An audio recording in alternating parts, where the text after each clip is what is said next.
Hai guys, hari ni aku nak bawa korang untuk tour di sebuah kawasan perkampungan Felda yang mempunyai pelbagai kaum di Johor. Okey, tak semua Felda sebenarnya ada pelbagai kaum, tapi ini adalah satu sampel di mana Felda cuba membawa juga masuk kaum-kaum lain di dalam Felda bagi tujuan memupuk semangat perpaduan lah.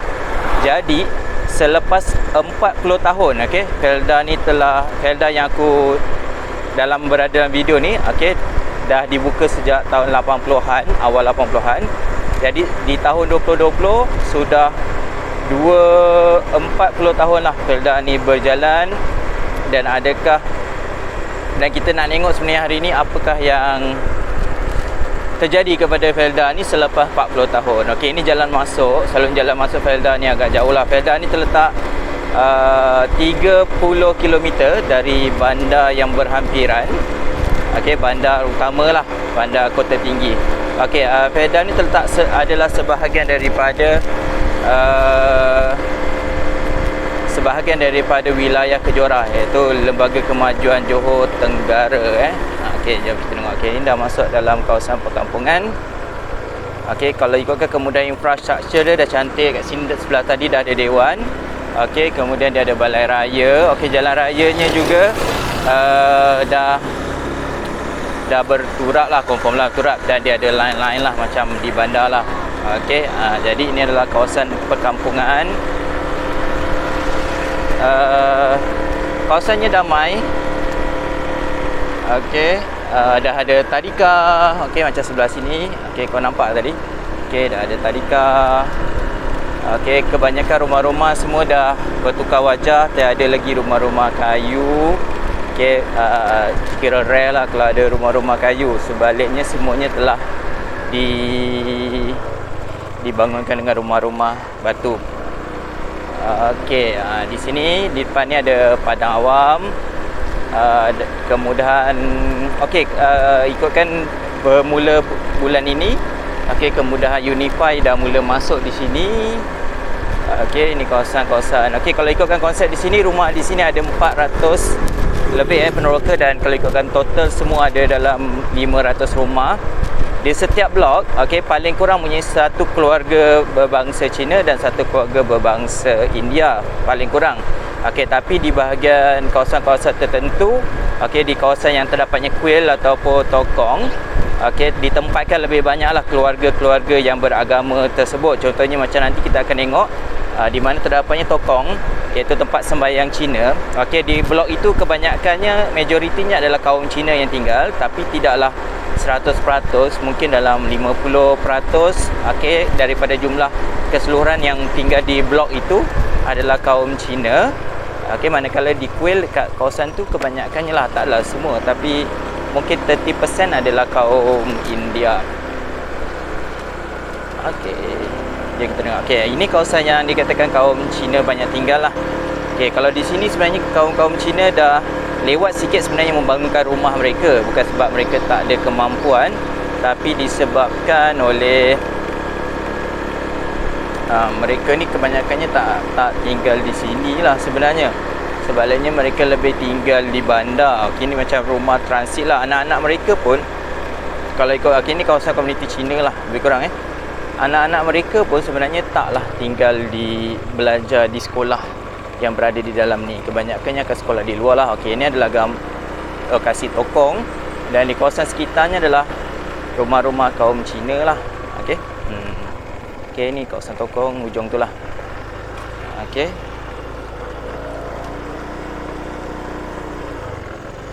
Okey, bagi kawasan yang di mana blok itu banyak terdapat tokong. Okey, jadi kaum Cina banyak tinggal di kawasan inilah, dijangka dalam anggaran 50%. Tapi bagi kawasan blok-blok biasa, okey, jumlah yang tinggal tu kebanyakannya Melayu, dan paling kurang ada satu keluarga berbangsa Cina dan satu keluarga berbangsa India. Okey, kalau tengok kat sini suasananya dah berubah lah, tiada lagi rumah-rumah lama. Okey, itu macam tengah gotong royong buat blok, buat menghias. Okey, kawasan persekitaran pun bersih. Kalau ikutkan dia ada jadual untuk memotong rumput. ada jadual untuk mengutip sampah. Okey, jadi kawasan-kawasan sekitarnya sepatutnya dah bersih. Okey, dia bukannya kawasan yang tidak terancang, sebaliknya semua teratur lah. Okey, ada line kuning. Okey, ini adalah gambaran. Okey, tapi taklah menggambarkan seluruh felda di Malaysia ni macam ni, sebab yang ada pelbagai kaum ni adalah terhad, tidak semua. Okey, tapi kalau kau pergi ke felda-felda macam aku, kalau ke Kedah, okey, orang rumah aku di Kedah. Okey, kalau di Kedah feldanya sedikit berbeza lah, dan hampir-hampir kau tak sedar lah dia felda, sebab dia dah tak macam felda lah, sebab rumah-rumah tu bertindih-tindih lah. Kalau dalam satu lot tu ada 2-3 rumah bercantum-cantum dan berselerak-selerak. Tapi di sini ianya tersusun, teratur. Dan terima kasih juga kepada YB lah yang sebelum ni dan yang sekarang jugalah, sebab YB sebelum ni sekarang YB sebelum ni hari ini adalah Menteri Perpaduan. Okey, Menteri YB yang sekarang ni pun menteri juga, Menteri Kesihatan. Okey, jadi banyaklah dia membantu dan mudahlah untuk dihubungi, dan mereka selalu turun padang lah kalau YB yang sebelum ni. Okey, kemudahan jalan raya semua dah ada. Okey, line kuning, line hitam, ada bonggol. Okey, ini pemandangan je lah. Dan dia mungkin tipikal untuk bandar felda-felda yang terdapat di Johor dan juga felda-felda yang terdapat di Kota Tinggi khususnya. Okey, berbanding dengan di felda mungkin di Jengke ataupun di Ketengah, Kesedar tu aku tak pasti keadaannya macam mana. Tapi di Johor ni kemungkinan sebab Kota Tinggi ni dulu dekat dengan bandar, dekatlah juga dengan bandar, jadi kebanyakan peneroka ni, okey, secara mereka bekerja adalah sebulan. Sebenarnya mereka hanya masuk ke kebun dalam 4 hari ke 6 hari saja untuk memotong 10 ekar kebun tu. Jadi kebanyakan masa yang selebihnya mereka ni tak tahu nak buat apa tau. Okey, kalau yang 6 hari tu pun hanya bekerja waktu siang je sampai tengah hari, lepas tu balik. Okey, jadi apa yang berlaku adalah sebahagian daripada mereka ni mengambil inisiatif untuk bekerja di luar, bekerja kilang. Okey, jadi kesannya mereka ni ada, lepas mereka pencen, mereka ada KWSP yang korang bisingkan sekarang ni. Jadi daripada duit KWSP itulah mereka kemudiannya gunakan untuk buat rumah. Sebab tu kenapa di Johor ni, terutamanya di Kota Tinggi ataupun di tempat ni, sebahagian hampir 99% lah, 95% semua rumah dah baru, sebab mereka ada duit lebih. Okey, berbanding di tempat lain, contohnya di Jengke mungkin jauh dengan bandar, kesannya adalah mereka tak ada sumber pendapatan tambahan untuk membangunkan dia punya rumah. Okey, jadi ini Telekom tengah pasang Unify. Okey, masih belum bermula tapi dalam proses ni dah dijangka tahun ni lah. Okey, kalau korang tengok yang sebelah sini ni sebenarnya adalah sekolah. Okey, kena ke pusing. Ni sekolah menengah walaupun ianya bukan sebuah gugusan felda, dia adalah felda bentuk tunggal, tapi dia punya sekolahnya tersendiri. Okey, ni sekolah menengah. Okey, bukan sekolah rendah, sekolah menengah. Okey, di bawah ni pula ada klinik desa. Jadi hal-hal perubatan yang kecil-kecil ni bolehlah dapatkan ubatan di bawah ni. Okey, di sebelah kanan aku ni. Okey, di depan tu yang warna bumbung biru tu pula adalah Sekolah Agama Kerajaan Negeri Johor, di mana mereka akan bersekolah pada waktu petang lah. Okey, untuk kanak-kanak dari darjah 1 sampai darjah 6, okey, akan masuk. Okey, ini adalah dulu kedai Dimat. Dimat ni adalah kedai milik Felda. Dulu adalah kedai yang sangat laku dan sangat berjaya. Okey, tapi yelah, zaman dulu kebanyakannya mengamalkan kuasa hutang kan. Okey, jadi yelah, mungkin ada masalah pengurusan dan sebagainya menyebabkan ia masih lagi beroperasi, tapi bukanlah satu sebuah tempat untuk yang berjaya sangatlah, sebab banyak sebenarnya kedai-kedai runcit lain yang lebih maju. Okey, ni pemandangan lah. Okey, kalau korang tengok depan tu ada satu rumah yang besar tu, itu rumah 3 tingkat. Rumah ni sebenarnya dibina katakan hampir 1 juta kot kos dia. Okey, faktor dia boleh buat rumah besar tu sebab dia ada kedai depan ni.